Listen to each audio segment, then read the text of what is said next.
जय हिंद दोस्तों। चलिए क्लास 9 का 7.3 एक्सरसाइज 7.3 का क्वेश्चन नंबर 2 देखते हैं इस वीडियो में। तो क्वेश्चन नंबर 2 में कहा गया है कि एडी एक समद्विबाहु त्रिभुज एबीसी का एक शीर्ष लंब है, यानी कि जो एडी जो आया है, ठीक है ना, एडी जो लाइन आया है ये क्या कर रहा है कि ए का शीर्ष लंब है, यानी कि ए से कहाँ आया है, बीसी पे शीर्ष लंब है, जिसमें ए बी बराबर ए सी है। ठीक है ना, इसमें क्या दिया गया है कि ए बी जो ए बी दिया हुआ है ये ए सी के बराबर है।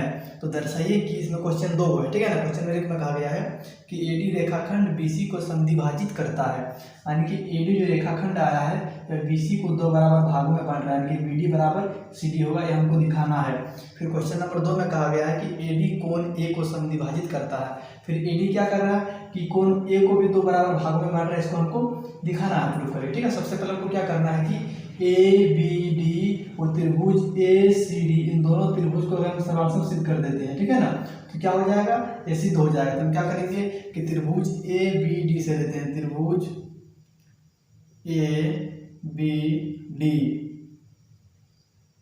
तथा त्रिभुज ए सी डी में क्या हो गया, त्रिभुज ए बी डी तथा त्रिभुज ए सी डी में आप देखेंगे क्या इसमें बराबर दिया हुआ, यानी कि ए बी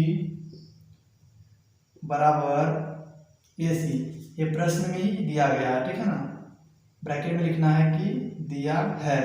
अब देखेंगे जो एडी भुजा दिया हुआ है, एडी जो दिया है ना, ये एडी इस त्रिभुज के लिए भी है और उधर त्रिभुज के लिए भी है। तो एडी को हम क्या लिख सकते हैं, एडी बराबर एडी लिखेंगे, एडी बराबर एडी, तो ब्रैकेट में क्या लिखना है कि उभयनिष्ठ भुजा, उभयनिष्ठ भुजा, ये उभयनिष्ठ भुजा क्योंकि दोनों त्रिभुज में आ रहा है, ठीक है ना। अब क्या होगा कि देखिए ये कोण दिया हुआ है ए डी बी, इधर वाला कोण, ठीक है, कोण ए डी बी बराबर होगा कोण ए डी सी के, बराबर कोण ए डी सी बराबर क्या होगा 90 डिग्री, क्योंकि बोला गया है कि ये शीर्ष लंब है, शीर्ष लंब में क्या शीर्ष से लंबा है, ठीक है ना, तो ये 90 डिग्री का कोण बनाता है। ये क्या लिखना है कि ये भी दिया है, ब्रैकेट में लिखना है क्या, दिया है, ये हो गया। तो हम क्या पढ़े कि भुजा कोण, ठीक है ना, यानी कि भुजा और कोण, यानी कि ए एस एस ए इससे बन रहा है, लेकिन इस तरह का कोई हम नियम पढ़े ही नहीं है, ठीक है ना। तो ये किस नियम से बन जाएगा, आर एच एस जो हम पढ़े थे, ठीक है ना, आर एच एस नहीं पढ़े थे, राइट एंगल हाइपोटेन्यूज साइड से। तो इससे ये क्या हो रहा है, सर्वांशम सिद्ध हो रहा है। उसमें क्या था कि कोई भी समकोण त्रिभुज का, ये समकोण त्रिभुज है, ठीक है ना, ये दोनों क्या समकोण त्रिभुज है, तो कोई भी समकोण त्रिभुज में अगर उसका कर्ण, ठीक है, और एक कोई भी भुजा अगर बराबर हो जाए तो वो त्रिभुज क्या होगा, सर्वांशम होगा। तो हम यहाँ पे क्या लिख सकते हैं कि R H S, right angle hypotenuse side, सर्वसमता नियम से, सर्वसमता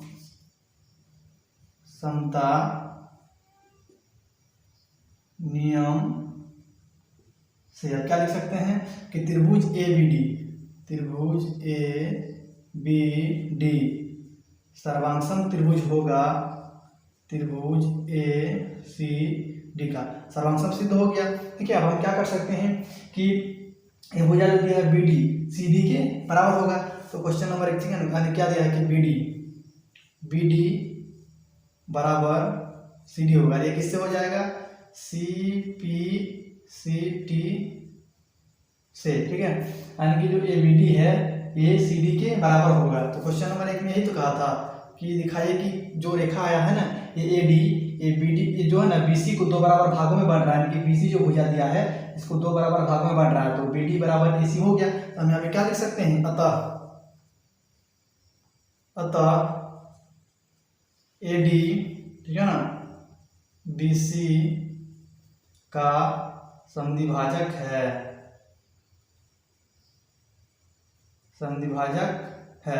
क्वेश्चन नंबर 1 बना लिए। अब क्वेश्चन नंबर 2 में क्या कहा गया, क्वेश्चन नंबर 2 को देखिए ध्यान से। इसमें कहा गया है कि एडी कोण ए को समद्विभाजित करता है। एडी जो आया ना, कोण ए को 2 बराबर भागों में बांट रहा है, इसको हमको दिखाना है। तो क्या हो गया कि हम लिख सकते हैं कि कोण बी ए डी, कोण बी ए डी बराबर होगा कोण सी ए डी के, यानी कि बी ए डी बराबर होगा किसके, सी ए डी। ये कोण और ये कोण क्या हो गया, बराबर हो गया, किससे हो गया, सी पी सी टी से, सी पी सी टी से, सी पी सी टी से हम बराबर सिद्ध कर दिए हैं। अगर बराबर सिद्ध हो गया तो 2 नंबर में क्या बोला गया कि ए डी कोण ए को समद्विभाजित करता है। तो लिख सकते हैं कि अतः ए डी कोण ए को समद्विभाजित करता है, समद्विभाजित करता है। चलिए अब इसका क्वेश्चन नंबर 3 देखते हैं, ठीक है ना। चलिए अब क्वेश्चन नंबर 3 को करते हैं। क्वेश्चन नंबर 3 में कहा गया है कि एक त्रिभुज ए बी सी की 2 भुजाएं ए बी और बी सी तथा माध्यिका ए एम क्रमशः एक दूसरे त्रिभुज की भुजाएं पी क्यू और क्यू आर तथा माध्यिका पी एन के बराबर है। तो दर्शाइए कि त्रिभुज ए बी एम सर्वांगसम त्रिभुज पी क्यू एन होगा, ठीक है ना।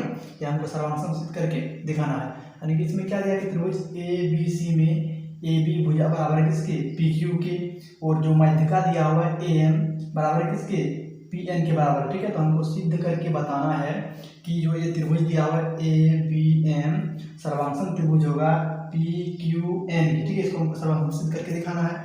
तो हम क्या लेंगे, त्रिभुज ले लेते हैं ए बी एम, त्रिभुज ए बी एम तथा त्रिभुज पी क्यू एन में जिस त्रिभुज का हमको सर्वांगसम सिद्ध करके बताना है उसको हमको ले लेना है, ठीक है ना। तो ले लिए। इसमें क्या क्या बराबर है, ए बी बराबर दिया है किसका, ए बी जो बराबर दिया है किसका दिया है, पी क्यू के, लिखेंगे ए बी बराबर पी क्यू, ये दिया है तो क्या लिखना, ब्रैकेट में दिया है, हो गया। उसके बाद क्या दिया है, ए एम जो दिया है माध्यिका वो पी एन के बराबर है, ए एम बराबर होगा पी एन के। ये भी यहाँ क्या लिखना है कि ये दिया है, ठीक है ना, ये हो गया। अब हम क्या लिख सकते हैं कि बी एम बराबर होगा क्यू एन का, ठीक है ना। तो ये क्वेश्चन में दिया हुआ नहीं है, ठीक है ना, जो हम लिख रहे हैं बी एम बराबर होगा क्यू एन का, ठीक है। हम ये कहाँ से लिखें, जैसे कि बी एम है ए क्यू एन के बराबर, ये क्वेश्चन में तो दिया हुआ नहीं है, ठीक है ना, दिया हुआ नहीं है, लेकिन हम कहाँ से लिखें इसको, जो ए बी सी दिया है ना, ये भुजा, इस त्रिभुज का जो बी सी है यहाँ से यहाँ तक और इसका क्यू आर के बराबर है। तो अगर इसको हम आधा करते हैं तो इसका आधा भी आपस में बराबर होगा, इसलिए हम बी एम को किसका, क्यू एन के बराबर कर दिए हैं, ठीक है ना। तो यहाँ रीजन भी बता देना है, चूंकि बी सी बराबर क्यू आर का आधा क्या होगा, बराबर होगा, आधा भी क्या होगा, बराबर होगा। अब क्या लिख सकते हैं कि ये क्या भुजा है, ये भी भुजा है और ये भी भुजा है, तो किस नियम से ये बन गया, एस एस एस सर्वांगसमता नियम से लिख देंगे, एस एस एस सर्वांगसमता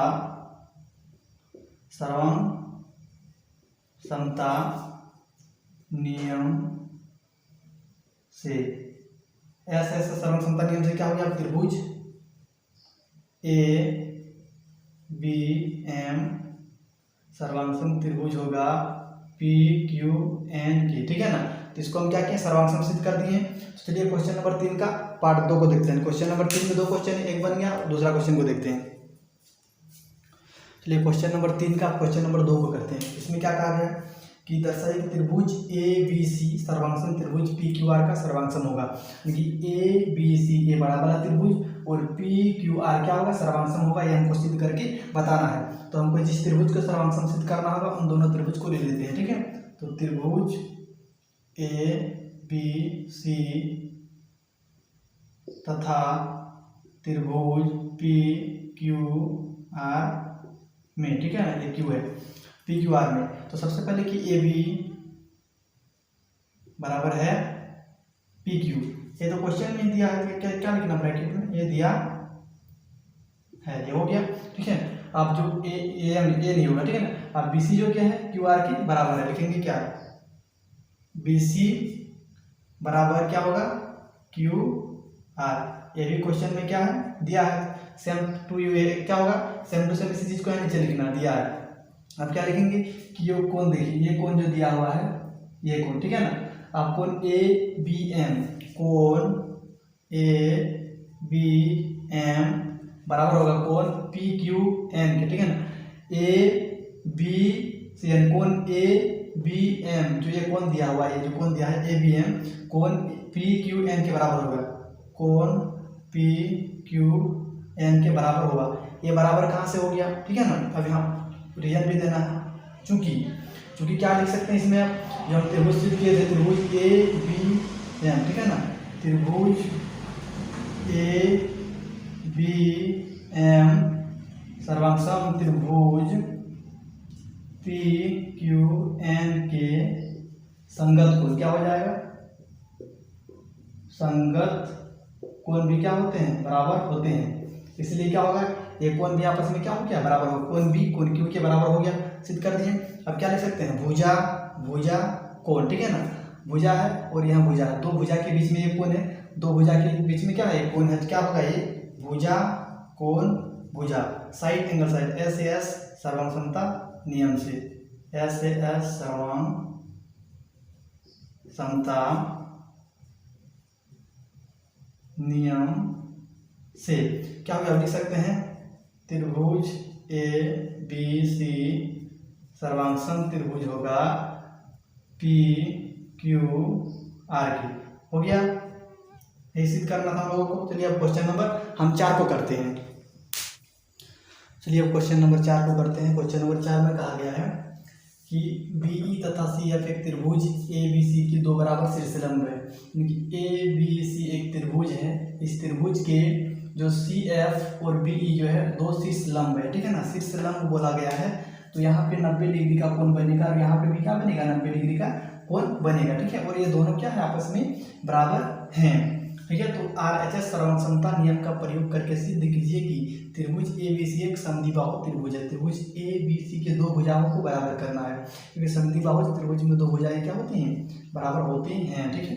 तो देखिए यहाँ पे दो त्रिभुज बन रहा है, FBC एक त्रिभुज इधर से बन रहा है, ठीक है ना, और एक त्रिभुज ECB, दो त्रिभुज है ना। इन दोनों त्रिभुज को हम क्या करेंगे, सर्वांग सिद्ध करके दिखाएंगे, ठीक है ना। इधर से एक त्रिभुज जो बन रहा है FVC एक त्रिभुज बन रहा है यहाँ पे, और एक त्रिभुज ECB, इन दोनों त्रिभुज का हमको सर्वांग सिद्ध करना है। तो हम क्या लेते हैं, त्रिभुज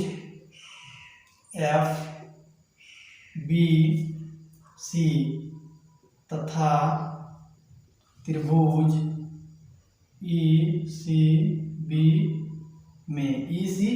में अब देखेंगे कि इसमें क्या क्या बराबर दिया हुआ। सबसे पहले देखेंगे कि BE जो दिया हुआ CF के बराबर है, लिखेंगे BE बराबर CF, ये तो दिया है, लिखना ब्रैकेट में क्या, ये दिया है, ठीक है ना, ये क्या, ये दिया गया है। और जो ABC दिया हुआ है, BC इस त्रिभुज के लिए भी है और इधर वाला त्रिभुज के लिए भी, तो क्या लिख सकते हैं, BC बराबर BC बराबर BC, ये क्या हो जाएगा, उभयनिष्ठ भुजा, लिखना है उभयनिष्ठ भुजा, ये दोनों त्रिभुज में तो क्या लिखना है, उभयनिष्ठ भुजा है। अब क्या लिखेंगे कि कोण जो F दिया हुआ है ये कोण E के बराबर है, यानी कि अगर हम कोण को लिखेंगे इधर से BFC, कोण BFC बराबर होगा कोण CEB,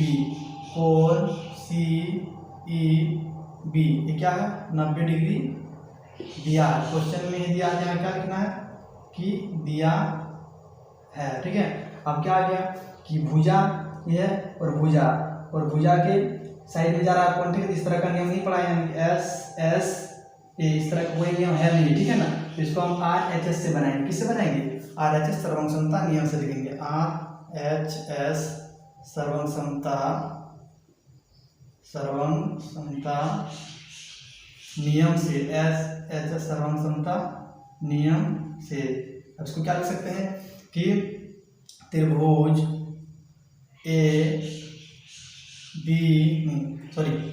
क्या लिखेंगे, त्रिभुज जो दिया है FBC सर्वांग त्रिभुज होगा ECB, ठीक है। अब ये क्या हो गया, ये दोनों त्रिभुज को सर्वांग सिद्ध कर दिए, ये त्रिभुज और ये त्रिभुज दोनों क्या हो गए, सर्वांग सिद्ध हो गया। FBC इधर वाला त्रिभुज EBC, इन दोनों त्रिभुज को हम सर्वांग सिद्ध कर दिए, ठीक है ना। अगर सर्वांग सिद्ध कर देंगे तो क्या होगा, ये कोण जो बी दिख रहा है और ये कोण सी क्या होगा, आपस में बराबर हो जाएगा, ठीक है ना। तो क्या लिख सकते हैं, कोण जो दिया हुआ है ये कोण बी और कोण से लिखेंगे कोण बी बराबर कोण सी। किससे हो गया ये, सी पी सी टी से। क्या हो गया ये, सर्वांग सिद्ध हो जाने से इसके जितना भी संगत भाग है सभी क्या होंगे, बराबर हो जाएंगे, ठीक है।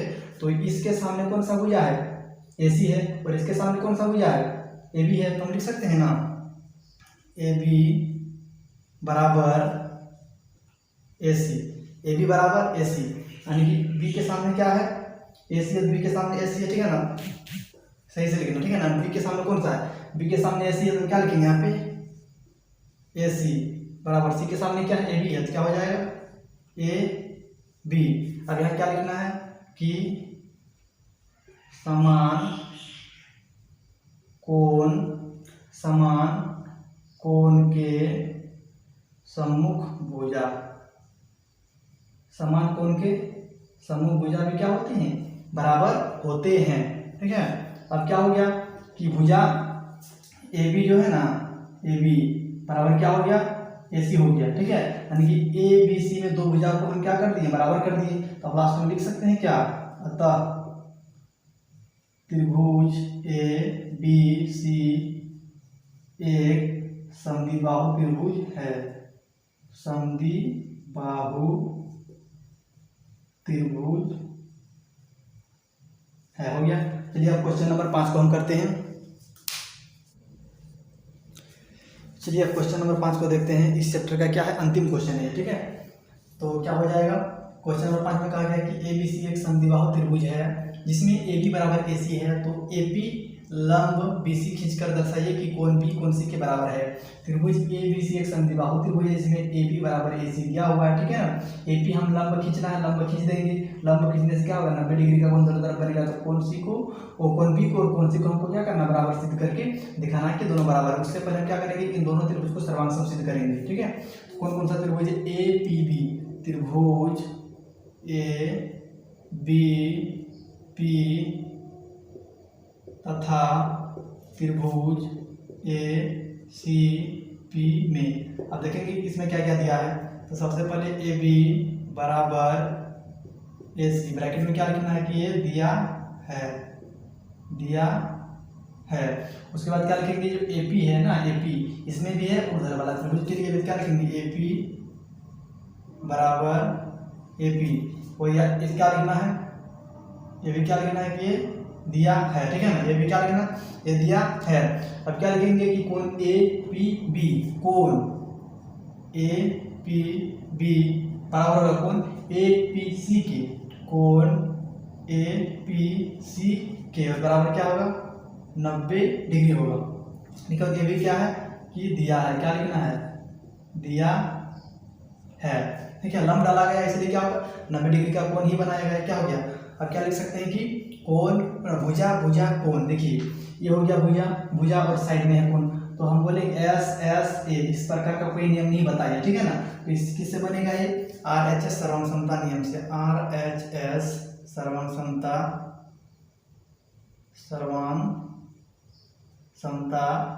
नियम, RHS सर्वांग समता नियम से क्या हो गया। अब त्रिभुज ABP सर्वांग त्रिभुज होगा ACP के, दोनों त्रिभुज को हम सर्वांग सिद्ध कर दिए हैं, ठीक है। तो ये कोण और ये कोण क्या होगा, बराबर होगा। लिख सकते हैं कोण ABP, कोण ABP बराबर होगा कोण ACP के, किससे होगा, CPCT से। यानी कि सर्वांग त्रिभुज के संगत भाग क्या होती हैं, बराबर होती हैं। तो क्या लिखेंगे, कोण B बराबर कोण C, ठीक है। अब चलिए अगला एक्सरसाइज को देखेंगे किसी नेक्स्ट वीडियो में, ठीक है ना। तब तक के लिए जय हिंद।